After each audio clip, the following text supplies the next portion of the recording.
మరి ఇప్పుడు వర్మ పరిస్థితి ఏమైంది? వర్మకి అనేక రకాలైన ఇబ్బందులు వచ్చాయి. మనం అధికారంలో ఉండి కూడా మనం చేసిన ప్రామిస్ను కూడా మనం నిలబెట్టుకోలేని స్టేటస్లో ఉండిపోయాం. అంటే ఇప్పుడే ఇవ్వాలా అని అందరూ క్వశ్చన్ చేయొచ్చు. కానీ చంద్రబాబు నాయుడు గారు చెప్పింది ఏంటి? మొట్టమొదటి ఎమ్మెల్సీ ఆయనకి ఇస్తాననే చెప్పింది. మరి ఆ ప్రామిసే కదా నిలబెట్టుకోమని అడిగేది.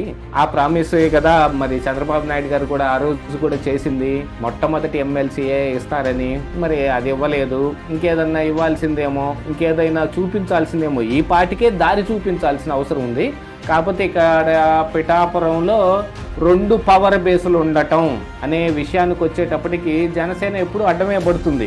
కుప్పానికి చంద్రబాబు నాయుడు గారు, పులివెందులకి జగన్మోహన్ రెడ్డి, ఈ పిఠాపురానికి పవన్ కళ్యాణ్ అనే దాన్ని వాళ్ళు ఇప్పుడు మేకప్ చేసుకోవాల్సిన అవసరం ఉంది. ఈ రెండంటే అనాది కాలం నుంచి నడుస్తున్నవే. ఇప్పుడు పవన్ కళ్యాణ్ తన బేస్ని ఏర్పాటు చేసుకోవాలి. పిఠాపురం ఇక పవన్ కళ్యాణ్ అడ్డా అనిగా మార్చుకోవాల్సిన అవసరం ఉంది.